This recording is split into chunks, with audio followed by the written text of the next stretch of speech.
Eamon Khan here for Seconds Out with Elijah Pierce heading into his next fight day. Elijah, good to speak to you. Good to meet you. How you doing?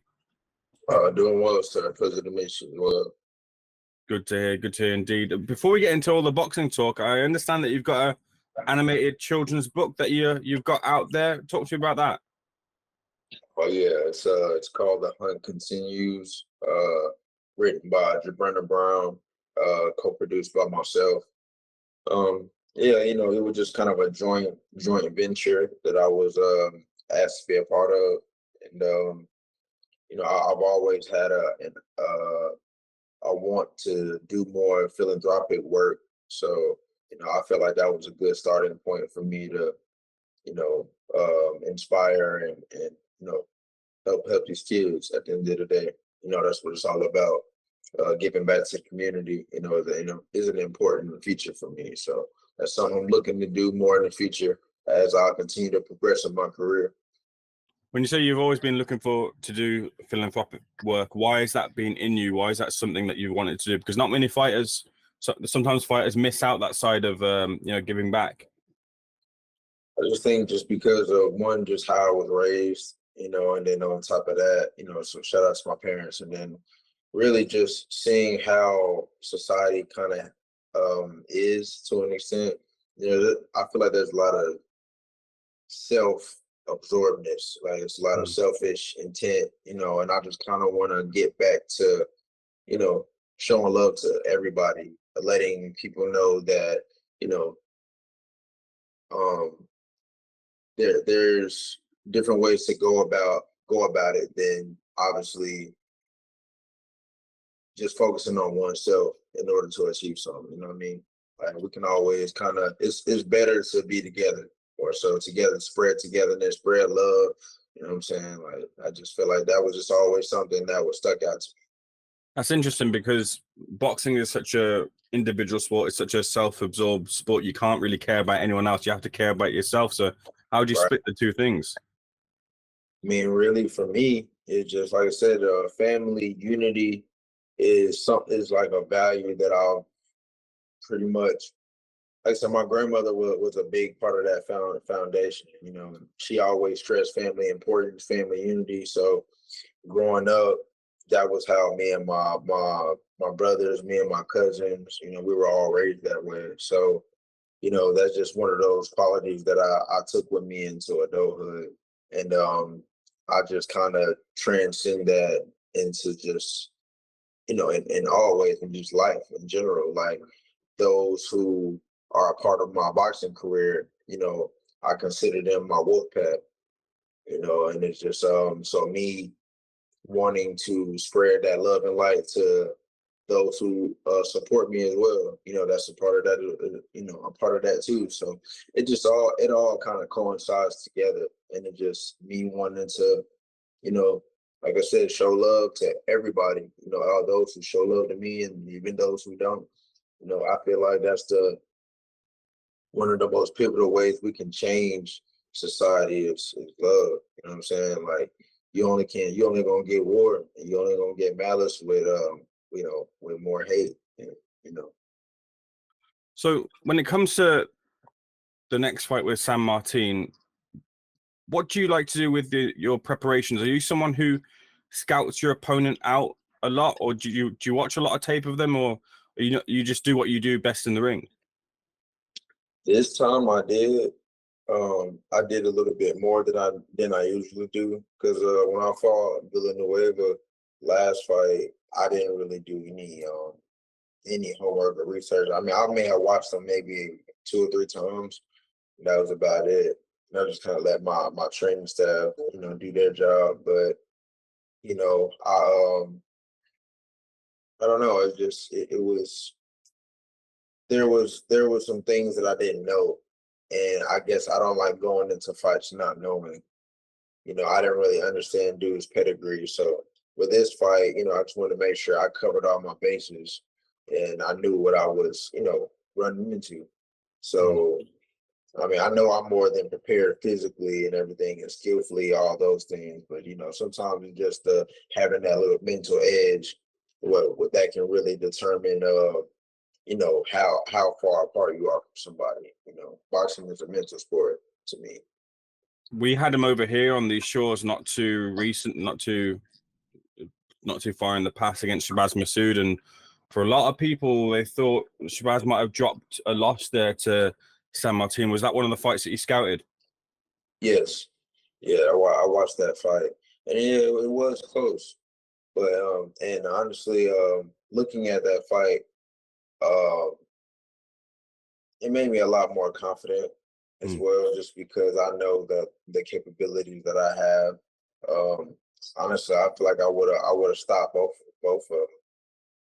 In that fight, I would have stopped them both fairly early too as well. But I'm just looking forward to August 30th, and I still have that in mind.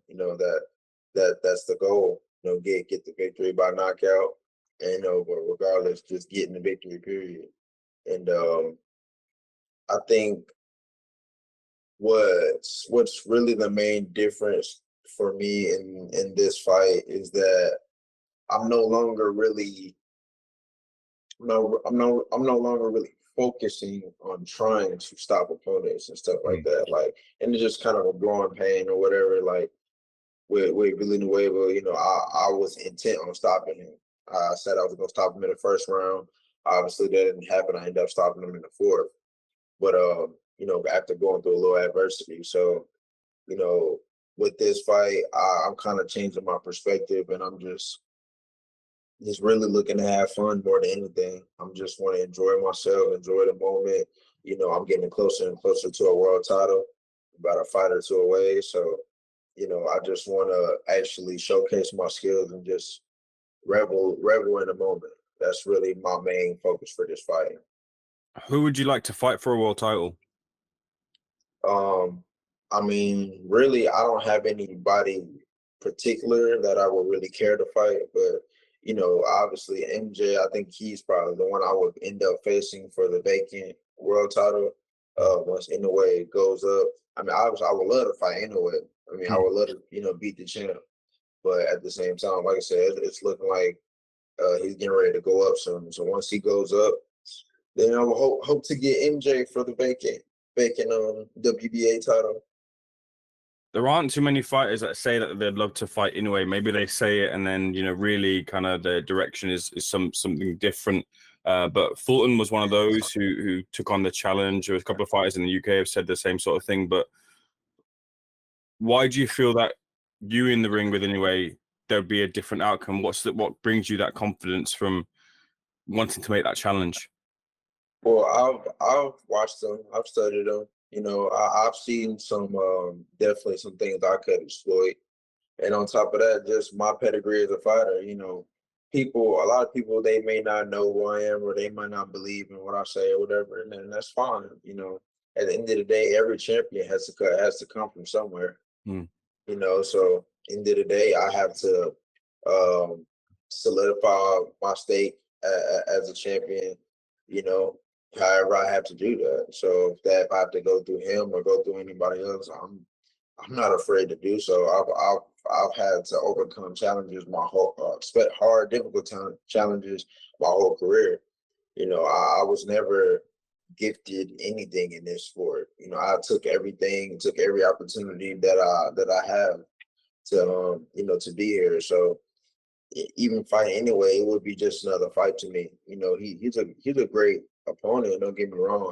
I would definitely be at my best, and I know I would have to be at my best. But even that, like I said, there's things I can exploit, and I would probably be one of the stronger and bigger fighters in the division that he's ever even faced, matching up wise.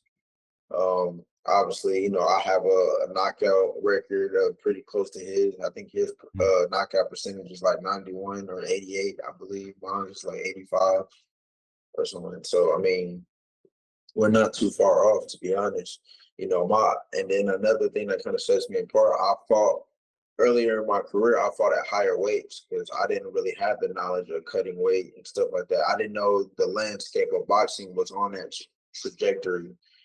Guys were losing heavy amounts of weight and stuff to fight in lower divisions and all that. I never knew about that. So, I was late. I was very late to the dance with that. So I used to walk around. I pretty much fought at my natural weight. I would walk around about 142, 141, and I would fight at 135, and 130, So I'm going against guys who had a strength advantage over me, all of that. And I still was knocking guys out even then. I didn't have my first loss until I fought Giovanni Cabrera, who fought Pitbull Cruz or whatever. That was my first loss, and we went the whole fight. It was a great fight. He to this day he's told me that was one of his hardest fights. And like I said, I was a littler guy, and then my second loss came from personal issues, going through a divorce and whatnot. So I wasn't of sound mind at the time. I stepped in the ring. I had to pay for it. So like I said, I'm no stranger to adversities. Would one of the fights before you get to the world title contention be against Stephen Fulton? I saw an interaction between you and him not too far ago, and you seem to call him out. You seem to want it. He kind of said, "Look, don't talk about me. I don't know if he wanted to meet you there. I guess Elijah. What was the feeling you got from him? Yeah, I mean, absolutely. Like he was upset for me speaking on him or whatever in an interview I did with Ellie Seckback, where I was asked a question about him, so I just answered the question. But either way, he got offended. So like I said, that was months ago on social media. And then when we seen each other, the first time I seen him, he seen me and he didn't say anything to me. He walked past me. And then he was doing an interview with a Fight Hype, and then I came to him and I was right behind the camera, and I was just waiting for him to finish his interview because I wasn't gonna be rude or disrespectful. I was just gonna, approach him, off to the side and privately and just talk to him about it. But he wanted to make a spectacle of it. He called me up during the interview, and then we had the back and forth. And I wasn't concerned about the interaction we had. I wanted to fight him. At the end of the day, all the little reaction that we had against whatever that was, to me, that was irrelevant to anything. Okay, he was mad at that I spoke to you about an interview, whatever. Ellie Seckback asked what I think would happen if you went Inoue rematch, and I think he would knock his ass out again. To be honest, I don't think Stephen Fulton does well with power punches. So, and then he asked me how he think I would fare with Inoue, and I said that Inoue would respect me because I'm not Stephen Fulton. I actually have power in the resume to back it up. So, like I said, he got offended by that, and I asked him 3 times if he would like to fight, and to no avail.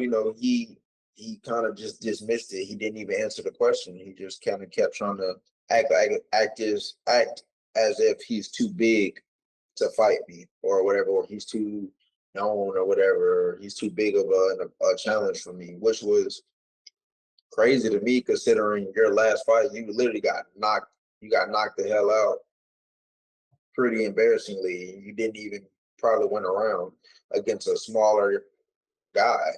But I don't know. So either way, like I'm hoping that once I become champion at 122 pounds, then I'm probably going to go up right after.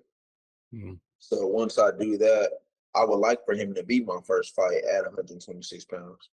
That's a fight I definitely want. I definitely think I'll win that fight by a large margin. Definitely by knockout. I don't think he'll be able to handle my aggressiveness or handle my power.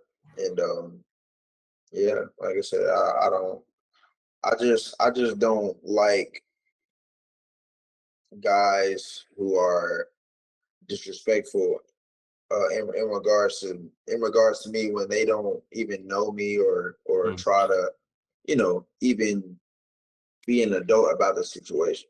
Because I mean, I feel like that was a situation that could have easily been talked over. We're fairly quickly. Like it wasn't really that deep, but he made it that deep. So that's where we at now. So now I want all the smoke with him. I want to fight him, and I'm going to beat him, and I'm going to destroy him. Couple of last quick things I need from you, Elijah, and I'll let you go on with the rest of your day. First of all, turn your attention to this weekend, a huge fight in the pound-for-pound stakes. Crawford moves up to take on Israel Madrimov. Who have you got in that fight?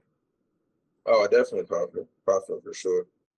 Yeah, I think Crawford is too versatile, and right now he's definitely shown himself to be very just all around. I mean, dude can box. He can punch. I mean, right now I just think he's the guy right now. You know, while he's kind of trying to finish his career off, you know, strong and get the best fights that he can get or whatever. I just think that right now he's kind of the one to watch. And lastly, August 30th in your fight against San Martin. How does the fight end? Sorry. I think by probably, I definitely think I'm still going to get the stoppage. I'm not gonna, like I said, really place around or anything on it. I just, you know, however the fight goes, you know, is how it goes. But I definitely think I'll get the stoppage. And like I said before, my main thing is just having fun. So I would like to really just showcase a lot of the things that a lot of the skill set that I have that people haven't necessarily seen. And I think that'll probably be one of the things that really sells people and lets them know, okay, this is the reason why Elijah's ranked as high as he is. This is why he is deserving of being, you know, where he's at currently. You know, I'm number 3 in the WBA, number 7 WBO, 11 IBF, and then I believe I was 10 or 11 in the WBC before some political stuff happened. Now I'm number 16, but hopefully that'll be rectified and I'll be back in my rightful place. But yeah, like I said, and I'm deserving of being a world champion. Elijah, pleasure speaking to you. Thank you for speaking to Seconds Out. Wish you all the best on August 30th. Hopefully we'll see you get that opportunity very soon. Oh, absolutely, sir. I appreciate you as well. Like I said, till next time.